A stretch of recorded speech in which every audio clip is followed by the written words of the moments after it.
Hello everyone, আসসালামু আলাইকুম। আশা করছি সবাই অনেক বেশি ভালো আছেন।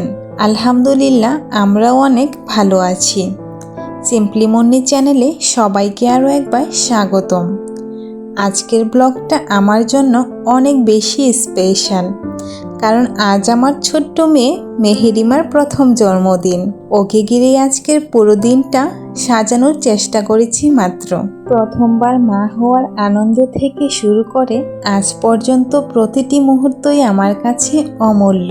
তাই আজ আপনাদের সঙ্গে ভাগাভাগি করব ওর জন্মদিনের আনন্দ। এই দিনটাতেই আমি প্রথমবার মা হয়েছি, পেয়েছি জীবনের সবচেয়ে বড় উপহার। আমার ছোট্ট রাজকন্যা আমার জীবনকে তার রং দিয়ে রঙিন করে তুলেছে। তার হাসি আমার প্রাণের শক্তি জুগিয়েছে। আর এই দিনটাকেই ঘরোয়াভাবে সেলিব্রেশন করার জন্য কিছু আয়োজন করেছি মাত্র। তাই সকালবেলা ঘুম থেকে উঠে ওর বিছানাটা চেঞ্জ করে দিয়েছি। আর আমি চেষ্টা করি প্রতি সপ্তাহেই ওর বিছানাটা চেঞ্জ করে দেওয়ার। আমার রাজকন্যার জন্মদিনটাকে আমরা ঘরোয়াভাবে সেলিব্রেশন করেছি। প্রথম দিকে বড়ভাবে অনুষ্ঠান করার ইচ্ছে ছিল, তা হয়ে ওঠেনি। তবে আমি আমার পরিবারের লোকেরা সবাই মিলে খুব এনজয় করেছি। আমার পরি এই দিনে এই পৃথিবীতে এসেছিল বলে কথা। আর ঘরোয়াভাবেই আম্মা এখানে বোনা খিচুড়ি, মুরগি আর ডিম রান্না করেছিল। আমরা এটা দিয়ে খেয়েছিলাম রাত্রে। তারপরে কেক কাটার অনুষ্ঠান ছিল। আর তেমনভাবে কাউকেই বলিনি, একদম সিম্পলি ঘরের মধ্যেই আমরা সেলিব্রেশন করেছি। আমার ছোট খালাকে বলেছিলাম, যিনি না আসলেই নয়, যিনি আমাদের সুখে কিংবা দুঃখে সবসময় পাশে আছেন বা ছিলেন, তাকে ছাড়া এই দিনটি কীভাবে উপভোগ করি বা এনজয় করি বলুন তো। তাই উনি এসেছিলেন। আর এইভাবেই আমরা আমার ছোট্ট পরি জন্মদিনটাকে সেলিব্রেশন করেছিলাম। এখানে আমরা সবাই খাবার পর্ব শেষ করে নিয়েছি। আর আমি তৈরি হওয়ার জন্য একটা লাল টুকটুকে শাড়ি নিয়েছি। আর লাল রঙের শাড়িটা আমার কাছে বেশ ভালো লাগে, তাই এই শাড়িটি আজকে পরব বলে ভেবেছি। আমার মেয়ে আজকে একটা হোয়াইট কালার ড্রেস পরবে, তাই ভাবলাম একটা রেড কালারের শাড়ি হলে ভালো লাগবে, মানাবে বেশ।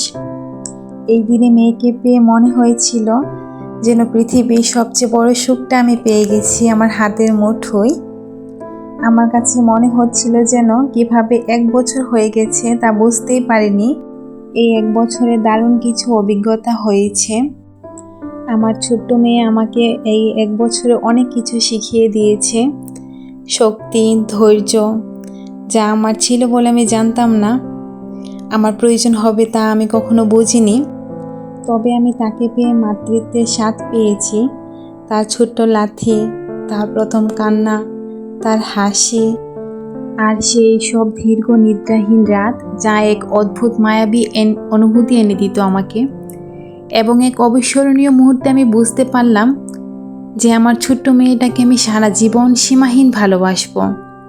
জীবন আমাকে যেখানেই নিয়ে যাক না কেন, আমার ছোট্ট মেয়েটা সবসময় এই আশ্চর্য যাত্রা শুরু হয়ে থাকবে। সে আমাকে নিখাদ ভালোবাসার অর্থ শিখিয়েছে, আমাকে মা বানিয়েছে। এবং পরিশেষে বুঝতে পারলাম প্রত্যেকটা মায়ের অবদান একটা সন্তানের পেছনে অনেক বেশি। তবে যার কথা না বললেই নয়, একটা মেয়ে নিজের মাকে ছাড়া কখনোই সে সত্যিকারের মা হয়ে উঠতে পারে না। সত্যি আমি আমার মা ও বোনদের প্রতি সারা জীবন কৃতজ্ঞ থাকব। আমার ছোট্ট রাজকন্যার প্রথম জন্মদিনটাকে স্মৃতি হিসেবে রাখার জন্য ঘরোয়াভাবে ছোট্ট করে ডেকোরেশন করেছি। আমার ভাই বোনরা মিলে এই দিনটাকে আরও সুন্দর করার জন্য তাদের নিজ হাতে খুবই সুন্দর করে সাজিয়ে তুলেছে। আমার রাজকন্যার এই ছোট্ট হাতগুলোতে প্রথমবার কেক কেটে দিলাম। আল্লাহ তাআলা ওকে সুস্থ রাখুক। আমার এই ছোট্ট রাজকন্যার পাশে আমরা সবাই ছিলাম। ওর বাবা ছিল, তবে আমার আব্বা আম্মাকে দিয়েছি ওকে নিয়ে প্রথম কেকটা কাটার জন্য। আমার ছোট্ট মেয়ে মেহেরিমার জন্য সবাই দোয়া করবেন, আল্লাহ যেন ওকে সুস্থ রাখেন, সুন্দর জীবন দান করেন। আপনাদের সবার ভালোবাসা ও শুভকামনা আমাদের জন্য অনেক বড় উপহার। আমার রাজকন্যার বার্থডে ব্লগটি যদি আপনাদের ভালো লেগে থাকে তাহলে অবশ্যই চ্যানেলটিকে সাবস্ক্রাইব করবেন, পাশে থাকবেন। ধন্যবাদ।